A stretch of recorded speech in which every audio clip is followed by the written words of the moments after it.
pag nagdimisyon ka, pinapatay mo. Yon ang katumbas ni Judas. Sapagkat si Judas ang pumatol sa sarili niya. Yon ang kasalanan ng mga taksil. Kasalanan ng mga naghihimaksik. Kaya hindi bukabularyo ng isang ministro ang siya ay magbibitiw. Magpapahinga ho muna ako. Pinapagpapahinga ka na ba ng Diyos? Patay ka na ba? Pinapagre-retiro ka na ba ng pamamahala? Antayin mo kung ano ang pasya sa iyo. Ang Diyos ang nag-aayos ng katawan. Saan ba nakakita ng ministro Sumuko na agad.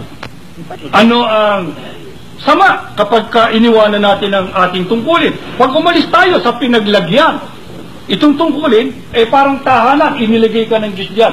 Siya nagdisposisyon, diyan ka. Yan ang iyo. Yan ang lugar mo. Pag iniwanan mo yan, ano sama?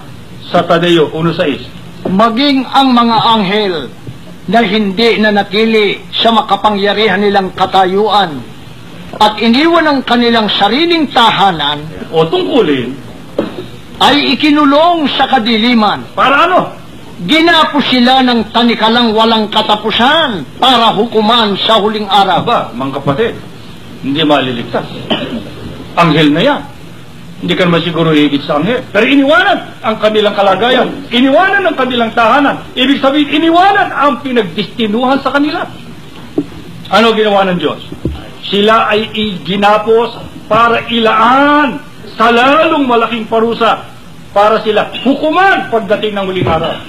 Kaya lahat ng nagdimisyon, hindi maliligtas.